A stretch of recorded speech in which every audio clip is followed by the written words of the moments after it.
예, 먼저 보여드리는 사진은 이 그림은 AD 313년에 밀라노 칙령에 의해서 콘스탄티누스에 의해서 우리 밀라노 칙령이 이루어지고 AD 325년에 니케아 공의회가 열게 됩니다. 그래서 이거를 에큐메니컬 처치라고 말하는데 교회 회의라 그러죠.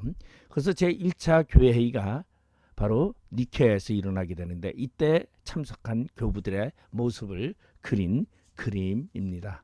물론 이것은 기독교가 공인된 이후의 사건이니까 지금 우리가 공부하는 것은 공인 이전의 사건을 우리가 공부하고 있는 것입니다. 그러면은 우리 먼저 번에 이어서 우리 박해연대기의 septimius 세베리스에 대해서 우리가 한번 보도록 합니다. 이 세베리스는 AD 202년에서 211년에 이렇게 황제로 있으면서 박해를 하는데 기독교 박해가 주로 이집트와 칼타고에서 발생하게 됩니다. 그러다 보니까 당연히 이집트에는 알렉산드리아라는 도시가 있는데 이 알렉산드리아라는 도시는 우리가 알렉산더 대왕이 이 주전 330년에 그가 이제 알렉산드리아를 이집트를 정복하고 알렉산드리아라는 도시를 만들게 됩니다. 물론 이 알렉산더의 아버지 저기 빌립도 우리 보면은 빌립보라는 도시를 마케도니아의 빌립보라는 도시를 자신이 정복하고서 교육 도시로 제2의 도시로 이렇게 만드는 것을 볼 수 있죠. 그거와 같이 이 알렉산드리아는 교육 도시가 되다 보니까 많은 지식인들과 그리고 많은 사람들이 그곳에 모여서 있는데 우리 성경이 최초에 만들어지게 되는 것도 이 알렉산드리아에서 70인역이라는 성경이 만들어지게 됩니다. 그것이 이제 토라라는 그러한 성경을 만들어지게 되는데 각 지파별 그래서 우리 12지파니까 70인역이니까 각 지파별로 6명씩 해서 72명의 이 사람들이 모여서 성경을 편찬했다. 그런데 그게 이제 알렉산드리아죠. 그리고 이 초대교회에 이 알렉산드리아 학파와 그리고 안디옥 학파가 이제 논쟁이 굉장히 많이 일어나게 됩니다. 기독론이라든가 모든 이런 것들이 이제 많이 나타나게 되는데 이 알렉산드리아에서 많은 순교자가 나타나게 됐고 그리고 septimius 세베리스에 의해서 태양신에게 예배를 강요로 받게 되고 기독교로서의 개종을 금지하게 됩니다. 그리고 기독교를 개종하면 사형에 처한다는 그런 법령도 공포하게 되죠. 물론 이 세베리스는 그 뒤에 그가 죽은 다음에 세베르스 알렉산드로가 정권을 이어받지만 그는 암살을 당하게 되죠. 그리고 암살을 당하고 그 뒤에 이제 황제가 막시무니스가 황제가 됩니다. 근데 이 막시미누스는 그래서 235년에서 236년에 이런 이제 황제로서 박해를 하게 되는데 이 막시미누스는 지금까지 이 암살당한 그 앞에 이제 암살당한 전 황제를 기독교인들이 지지했다라는 이유로 기독교를 박해합니다. 그러면은 이 막시미누스의 성격과 그의 출신을 우리가 한번 알아봐야 그 사람이 왜 그러한 일을 하게 됐는지를 우리가 생각할 수 있어요. 로마 황제 중에서 막시미누스는 반야만이라는 그러한 별명이 있습니다. 왜냐하면은 지금까지 로마 황제 하면은 로마인들 중에서 거의 황제가 나왔죠. 근데 막시미누스는 말 그대로 그의 출신이라든가 고향이라든가 혈통이라든가 성장 배경이 모두 로마 사에서 보면은 가장 미천한 자. 다시 말해서 그는 트라키아 토착 민족인 게타족의 한 야만족의 출신이었습니다. 그러다 보니까 막시미누스는 그가 출세를 하고자 군대에 입대를 하게 되죠. 그리고 군대에 입대해서 그는 힘이 좋았어요. 그리고 그는 전투력이 굉장히 좋았습니다. 그래서 힘도 좋고 남보다 앞장서서 전투를 하다 보니까 군대에서 전투력을 인정받게 됩니다. 그리고 그는 이 군대를 갔던 이유가 군대를 가서 바로 로마의 시민권을 얻고자 했던 것이죠. 그래서 1세대 시민권을 가진 자입니다.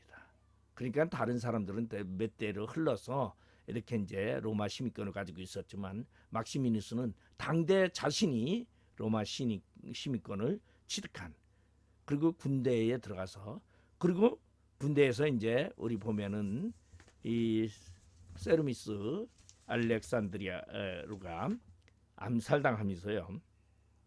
그때 군인들이 이제 이 막시미누스를 추대를 하게 됩니다. 그래서 이 막시미누스는 자신의 군인들에 의해서, 동료들에 의해서, 그리고 후배들에 의해서 이 황제로 등극하게 되는데, 막시미누스는 황제로 등극한 다음에 그는 전 황제의 모자, 어머니와 저기 아이들, 왕자 이런 사람을 전부 죽이게 명령을 하고, 그리고 원로원의 의원들까지도, 왜냐하면 자신이 이 야만인의 출신이다 보니까 아무래도 로마에 대한 그러한 아무래도 자격지심을 갖게 되겠죠. 그래서 원로원의 의원들을 전부 죽이라고 명령을 하고 고문단까지도 전부 다 처형하는 그러한 황제입니다. 그러다 보니 그는 기독교인을 박해하는 데 있어서도 교회의 지도자들을 전부 죽이라고 명령하게 되고, 그리고 기독교 성직자들을 전부 다 처단하게 됩니다. 그리고 총독의 명령에 따라서 가이사라 전역에서 모두 우상 신전으로 나오라고 선포하는 그러한 아주 이렇게 기독교에 대한 그런 박해가 심했던 황제입니다. 예, 그리고 이 뒤에 이제 데시우스라는 사람이 이제 황제가 되는데, 이 데시우스라는 사람은요, 기독교 박해를 하는 데 있어서 어느 때보다도 잔인하고, 그리고 그 박해 영역이 어떤 지역에 한정되지 않았습니다. 뭐 카르타고라든가 북아프리카라든가 이집트라든가 알렉산드리아라든가 뭐 이런 부분적으로 로마시, 네로의 로마시라든가 이런 식으로다가 기독교를 박해했지만은, 이 데시우스는 제국, 로마 제국 전역에 동시에 자행된 최초의 박해였고, 이때 가장 많은 순교자들을 또한 냈던 시기가 바로 데시우스 시기입니다. 특히 교회의 감독들과 직분자들에 대한 핍박이 혹독했습니다. 그래서 이 시기에 카르타고의 유명한 감독 키프리안이 있었습니다. 물론 키프리안도 순교를 했지만, 우리 카르타고라는 것은 굉장히 유명하죠. 북아프리카의 카르타고인데, 이곳에 이제 출신이 또 누가 있냐면 터툴리안이라는 사람, 제가 지난주에 설명을 좀 드렸습니다. 터툴리안이 바로 카르타고의 이렇게 먼 감독이었고, 그리고 그도 북아프리카의 출신이었는데, 이 키프리안도 터툴리안의 영향을 받게 됩니다. 그리고 터툴리안의 영향을 받고 교회 통일에 대해서 힘쓰게 되는 그러한 사람 중에서 한 사람이죠. 유명한 감독인데, 근데 키프리안이 하나 그의 사상을 보면은요, 그는 재산에 대해서, 재물에 대해서 특히 관심을 많이 가졌습니다. 그래서 재물이 신앙에 도움이 되지 않는다. 그래서 사치를 절대적으로 배제하고, 그리고 재물에 얽매이지 말고 재물이 있으면 나누어라, 가난한 사람들에게 주라고 그렇게 하는 유명한 그러한 물질에 대해서 특히 그렇게 관심을 많이 가졌던 그러한 감독입니다. 그리고 그는 박해 기간에 그가 이제 그리스도의 명령에 따라서 피신한 적이 있었어요. 그래가지고 그것으로 인해서 많은 기독교인들에게 비난을 받게 됩니다. 그렇지만 키프리안은 그럼에도 불구하고 그는 이러한 말을 하게 되죠. 우리 주님은 박해 때 몸을 숙이고 피신하라고 명령하셨습니다. 순교자의 멸류관은 하나님의 은혜로 오는 것이고, 작전된 시간이 되기 전에는 얻을 수 없기 때문에 잠시 피신한 채 그리스도께 진실하게 남아있는 사람은 신앙을 부정하는 게 아니라 다만 때를 기다리는 것일 뿐입니다라고 변론했으면서 훗날에 그는 순교로서 자신의 신앙을 입증하게 됩니다. 그래서 순교라는 것은 무턱대고 내가 하고 싶어서 하는 것이 아니라 때가 있다. 하나님의 때, 하나님의 시간에 하나님의 은혜로 말미암아 얻어지는 것이지 결코 내가 한다고 되는 것은 아니다라는 것을 이 키프리아는 얘기하게 됩니다. 그리고 그는 말 그대로 북아프리카의 비기독교 집안에서 태어나서 고등교육을 받고 그리고 연설가로서 인정을 받으면서 그는 수사학 교수로서 활동했던 그러한 지식인이었지만 그가 바로 이제 하나님을 기독교에 입문하면서 그는 많은 감독들 중에서 카르타고의 유명한 감독으로서 사역을 감당했던 것을 볼 수가 있습니다. 예, 그다음에 이제 박해현대기의 디오클레티안이라는 사람이 마지막 이 기독교 박해 황제가 될 수 있는데요. 왜냐하면 AD 313년에 밀라노 칙령에 의해서 기독교가 로마의 공인된 종교로 인정받게 됩니다. 그리고 이제 이 디오클레티안이 그러다 보니까 마지막 부분에 기독교 박해자의 황제가 되는데 말 그대로 얼마나 혹독하고 그 잔인했는지 이전에 기독교인들에게 행해진 박해를 완전히 잊어버릴 만큼 집중적으로 혹독하게 가했다고 합니다. 그는 초기에 갈리에누스의 간용을 존중했지만 이내 최악의 칙령을 선포하게 되죠. 그러기서 기독교 모든 교회를 다 철거하고 그리고 성경 사본들을 완전히 불사르고 그리고 기독교인들의 공직과 신분을 다 박탈합니다. 그리고 우상신들에게 제사를 드리지 않는 자는 예 없이 처형하도록 그렇게 했고 그렇지만은 그의 권력도 그리 오래가지 못하고 기독교에 대한 박해는 서서히 힘을 잃어가는 것을 볼 수가 있습니다. 그러면 초대 기독교의 박해를 통해서 선포되어지는 선교, 기독교의 전파력을 한번 우리가 살펴보고자 합니다.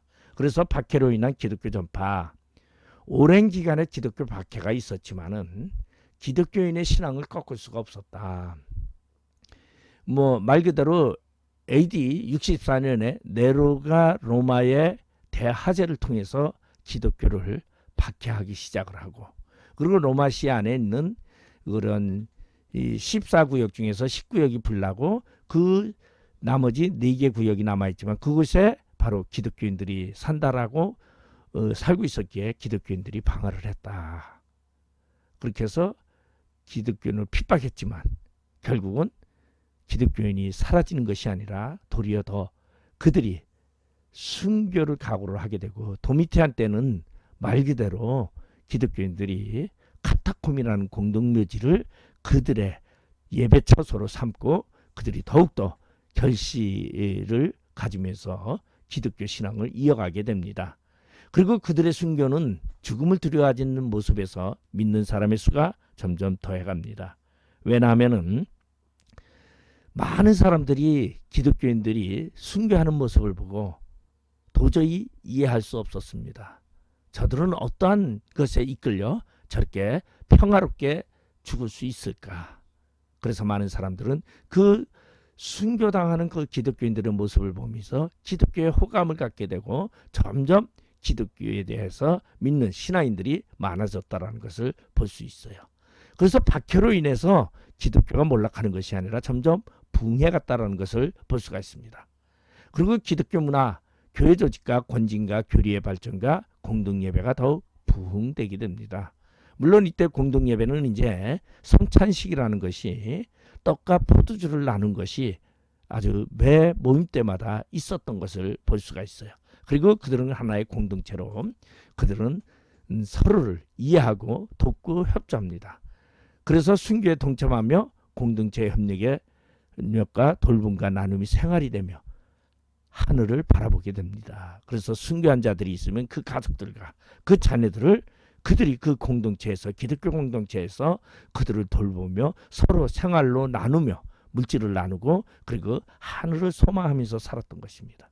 그래서 갈수록 복음이 전파되면서 결국은 하나님 나라에 대한 소망이 기독교에 전파되는 그러한 목적이 되게 됩니다. 그래서 기독교 박해로 인해서 도리어 선교가 더욱더 확장되어졌던 것을 볼 수가 있고, 우리가 두 번째로는 이제 기독교의 순교자들에 대해서 우리가 함께 생각해 보려고 합니다. 기독교 박해 때에 많은 사람들이 죽어갔습니다. 물론 엄청난 많은 사람들이 있지만 그 중에 제가 몇 가지만 순교자들을 소개해 드리려고 합니다. 그래서 기독교 박해와 순교자, 초기 기독교 박해의 역사를 보면 초대교회의 특징은 사도들의 직접적인 가르침과 공동체 중심의 생활이었다. 아까도 얘기했지만, 그리고 성찬과 세례 중심의 예배였고, 그리고 박해 속에서도 확장된 전도운동, 그런 박해 속에서도 선포는, 선교는 점점 확산되어 갔다는 것을 볼 수 있습니다. 그 다음에 아주 중요한 것은 재산 공동체. 그래서 키프리안 같은 경우에도 이제 재산을, 물질에 대해서 이렇게 욕심을 내지 말고 나누어라. 그래서 초대교회는 모든 재산을 나누었습니다. 그래서 우리 사도행전에 보면은 바나바라는 사람은 예루살렘 교회에 자신의 전 재산을 기증을 하게 되죠. 그리고 그는 말 그대로 이 선교를 떠나게 되고 이방 선교를 교회를 이렇게 만들어서 안디옥 교회를 운영하게 됩니다. 그런가 하면은 아나니아 사피라는 명예욕에 휩싸여서 거짓말로 재산을 팔고 일부러 숨겨서 베드로 사도를 속였다가 결국은 죽게 되는 그러한 사건들이 있습니다. 사도행전 2장 42절에 보면 그들이 사도의 가르침을 받아 서로 교제하며 떡을 떼며 기도하기를 전혀 힘쓰니라. 이것이 바로 초대교회의 특징이라고 말할 수 있습니다. 자, 그러면 초대교회의 우리 순교자들을 우리가 먼저 볼 때에 가장 먼저 우리가 스데반을 한번 봐야 하겠습니다. 우리 순교자는 이제 처음에 보면은 처음에 이 기독교 지도자인 야고보가 순교하게 되죠. 야고보는 누구나 하면 제가 지난주에 얘기했지만은 야고보는 바로 예수님의 동생이었지만은 그는 기독교의 청 감독으로서 기독교 지도자로서 순교를 하게 됩니다. 그리고 우리 이제 사도행전에 보면은 스데반이라는 사람이 나오는데 7집사가 나옵니다. 근데 7집사 중에 이제 한 집사인 스데반이 돌에 맞아 죽어가면서도 원수들을 용서해달라고 기도하는 것이 사도행전 7장에 나오는데, 그가 예수님을 본받아 마지막 순간까지 사랑과 용서를 실천하고 또한 설교를 합니다. 그래서 이때 이제 설교가 아브라함서부터 하나님의 역사, 그리고 예수 그리스도의 십자가의 죽으심, 부활, 이 모든 설교를 하고 돌에 맞아서 그는 하늘을 우러러보면서 죽게 되죠. 이 스데반의 돌에 맞아 죽으면서 하늘을 보면서 평온하게 죽는 이 순교의 모습은 초대교회에게 엄청난 충격을 줍니다. 그리고 이것으로 인해서 동시에 교회가 더욱더 넓게 확장되는 계기가 됐고, 그리고 이곳에 누가 있었냐면은 사울이라는 사람이 있게 됩니다. 그 사울이라는 사람이 이 스데반의 순교의 모습을 보고 굉장히 충격을 받게 되고, 그리고 그가 다메섹에서, 다메섹이라는 곳에 예수를 믿는 자들을 잡아서 그가 없이 하려고 그가 다메섹을 가다가 다메섹에서 도중에서 언덕에서 예수님을 만나게 됩니다. 당신은 누구십니까? 내가 핍박하는 예수니라. 그래서 이 사울은 그때서부터 예수를 믿게 되고, 그리고 이방의 선교 사역을 다니게 되고, 그리고 유럽에 복음을 전하게 되는 사건이 되게 되는데, 그것이 바로 이 스데반의 죽음서부터 시작이 되어지고, 그리고 스데반의 죽음으로부터 예루살렘에 있던 성도들이 흩어지면서 복음이 유대와 사마리아를 넘어서 더 멀리 전파되기 시작을 합니다. 자, 그다음에 이제 두 번째로는 이그나티우스라는 이러한 이제 교부를 볼 수가 있습니다. 뭐 이 이그나티우스는 말 그대로 안디옥의 감독으로 지냈습니다. 근데 이 사람은 이제 사도 요한, 예수님의 제자 중에 사도 요한이 있죠. 그 12사도 중에서 유일하게 수명을 다해서 죽은 사람이 사도 요한 하나입니다. 나머지는 전부 다 십자가에서 죽게 되죠.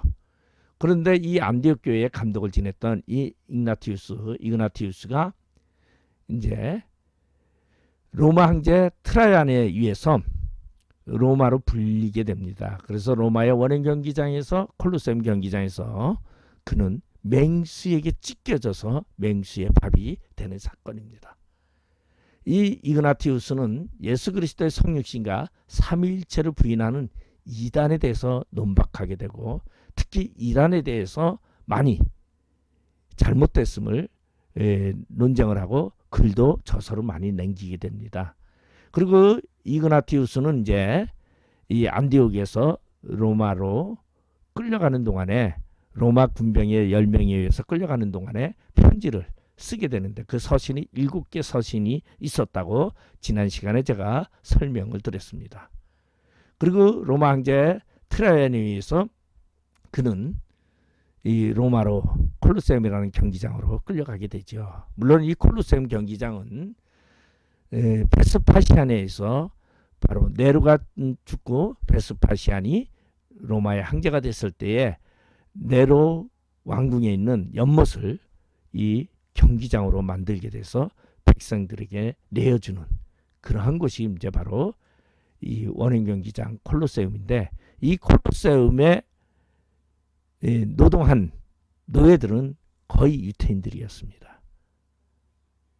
AD 70년에 디투스유에서 많은 유태인들이 다 로마로 끌려가게 되고 로마의 노예가 되는 그러한 상황 속에서 이 콜로세움에 물을 다 퍼내고 연못을 퍼내고 지하로다가 이렇게 이제 층계를 둬서, 그리고 엘리베이터도 설치하게 되죠. 그리고 사자가 튀어나오고 검투사가 나오고 하는 이 모든 것이 이제 티투스에 의해서 만들어지는 그러한 이야기입니다. 그래서 트라이안은 이 이그나티우스를 마귀라고 부릅니다. 사람을 속이는 마귀라. 그렇지만은 이그나티우스는 내 마음은 마귀가 아니라 그리스도를 모시고 있다, 그러면서 순교의 길을 걷게 되고, 결국은 그는 맹수에게 던져져서 맹수의 밥이 됐습니다. 그리고서 그는 맹수에게 잡혀 죽으면서 한 말이 나를 영화롭게 하는 것을 허락하셨습니다, 감사합니다라고 하나님께 기도하는 이러한 기도를 합니다. 순교라는 것은 하나님을 영화롭게 하고 내가 영화롭다는 거죠. 하나님의 은혜 안에서 순교할 수 있는 은혜를 주심을 감사하며 그는 이러한 고백을 남기고 그리고 죽고, 그의 시신은 갈기갈기 찢어져서 사자들에게 밥이 됩니다. 이때 제자들에 의해서 그 시신을 추려서 안디옥에 그 시신을 가지고 와서 그리고 안디옥에 안장하는 것이 이제 바로 이 이그나티우스의 이야기입니다. 그런가 하면은 이제 펠리시타스라는 북아프리카의 한 여자 이야기입니다. 이 여자는 말 그대로 체포 당시에 임신 중이었어요. 그래서 이 펠리시타우스는 자기가 혹시 임신이 되어가지고 순교하지 못할까봐 두려워했었어요. 그래서 그는 순교하기를, 내가 순교하는 것이 영광이다라고 그는 생각했고 그 순교에 적극적으로 참여하게 되고, 그리고 그는 말 그대로 체포된 후에 8일 만에 임신했던 여아를 순산하게 됩니다. 그리고 그 여아는 다른 기독교 여신도에 의해서 그 여아는 입양되게 되고, 그리고 그가 해산할 때에 해산의 고통으로 비명을 지르는 것을 보고 감옥에 있던 간수가, 아니 어린아이를 낳으면서 비명을 지르는데 당신은 어떻게 원형 경기장에서 짐승들과 대항할 수 있겠느냐고 묻습니다.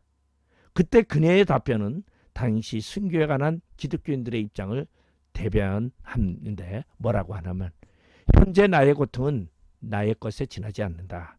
다시 말해서 여호와를 순산하는 이 고통은 나의 것이다.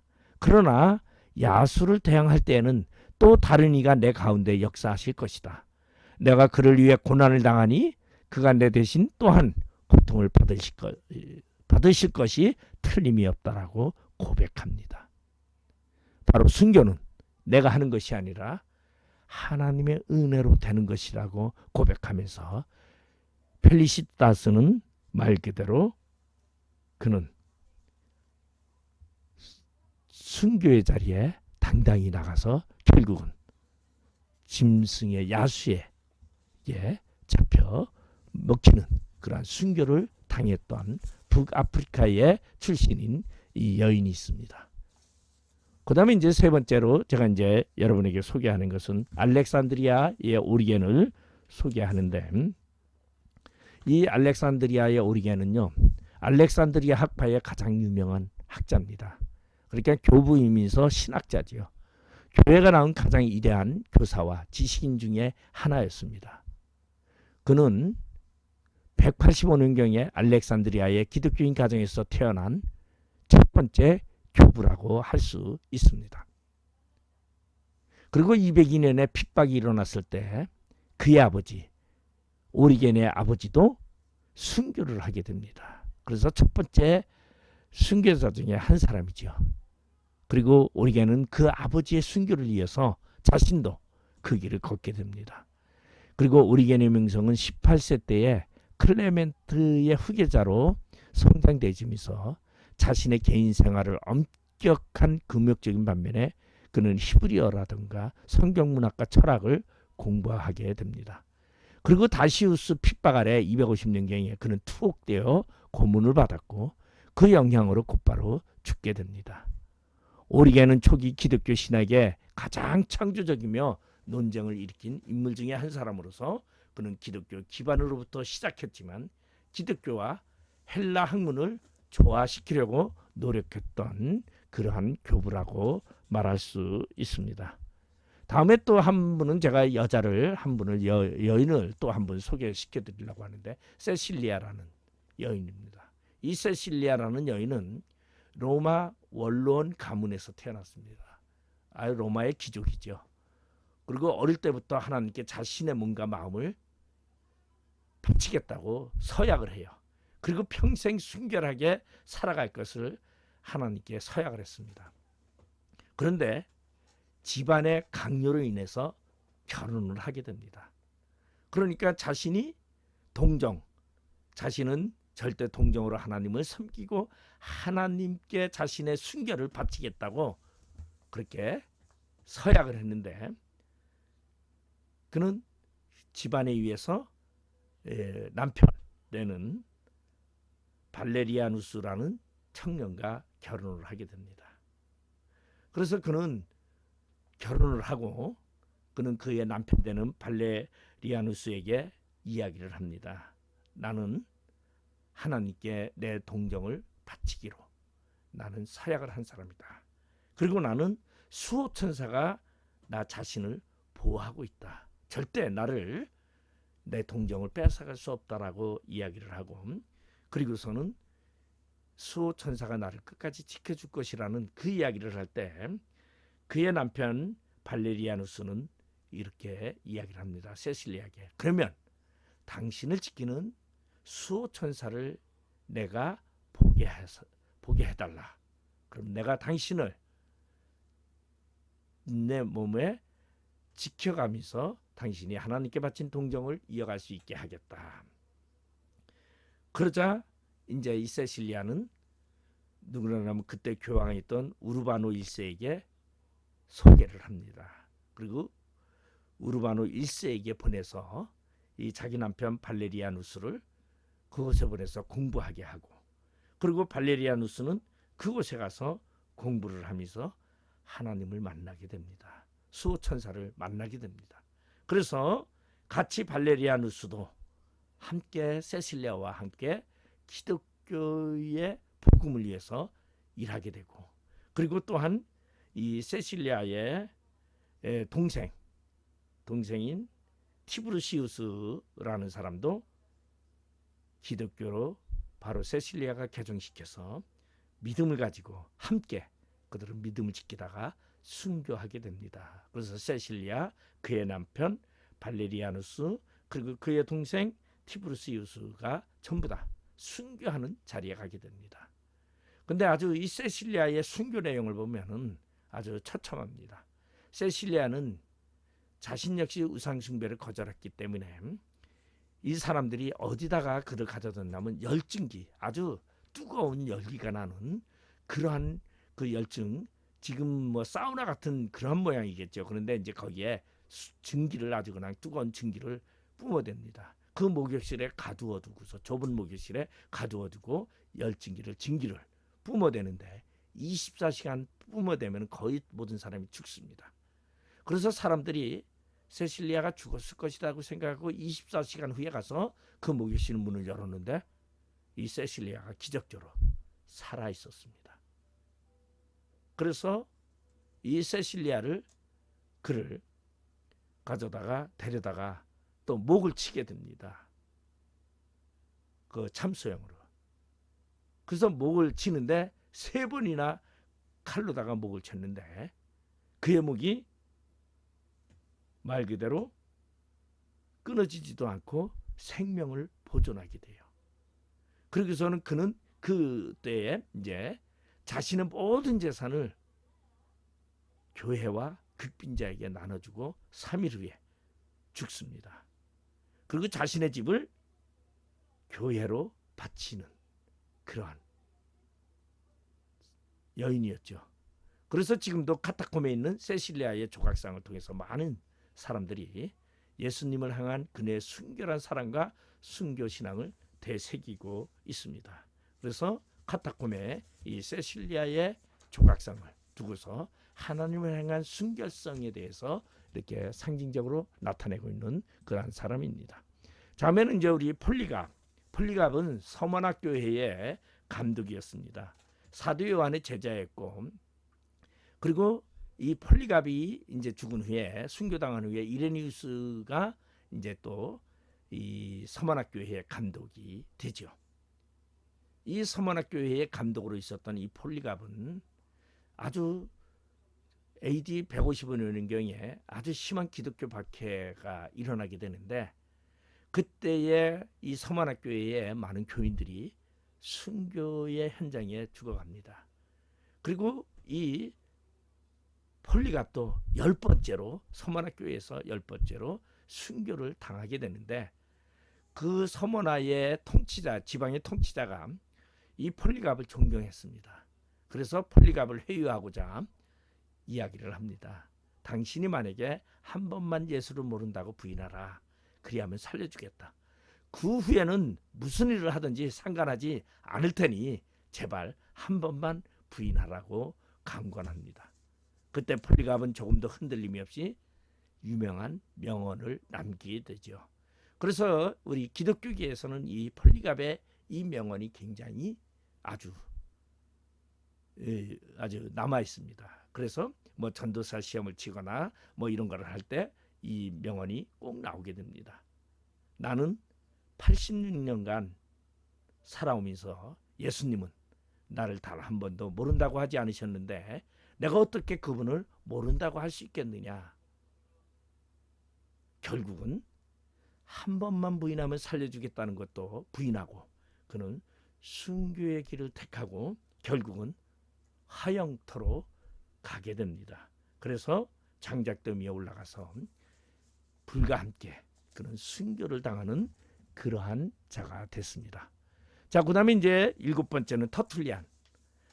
키프리안의 이렇게 이제 스승이다, 스승역이죠.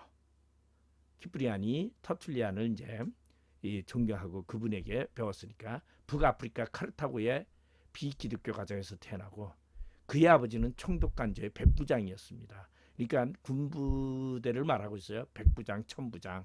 10부장 이렇게 이제 100명의 군대를 거리는 장교였죠.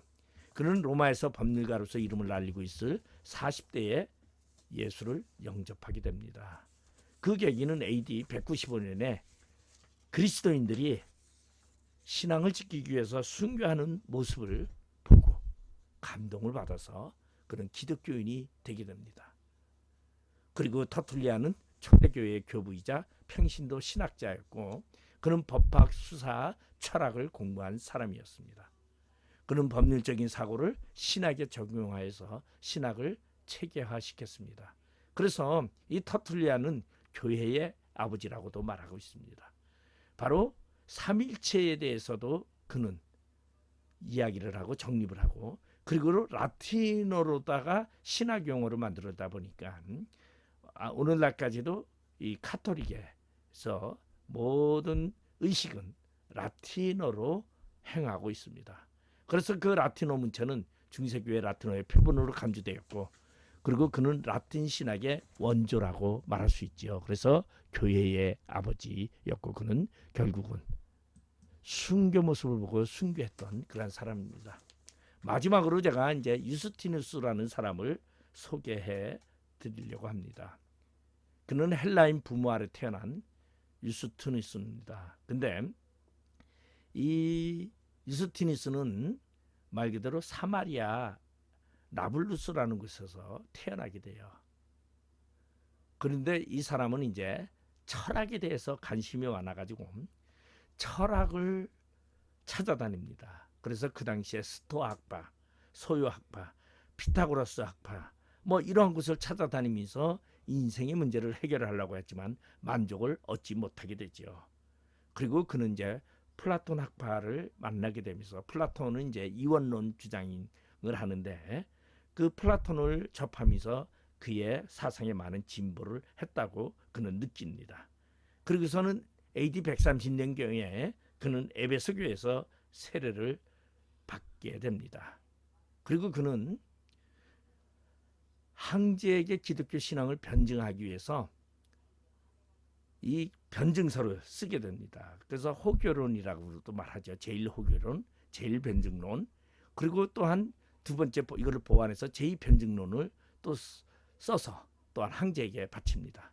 그리고 유대인인 트리폰이라는 사람을 만나게 되는데 유대인이 트리폰이라는 만나서 이 사람과 대화하면서 그는 말 그대로 엄청난 그러한 진리를 깨닫게 되고 그리고서는 트리포와의 대화라는 변증서 책을 남기게 됩니다.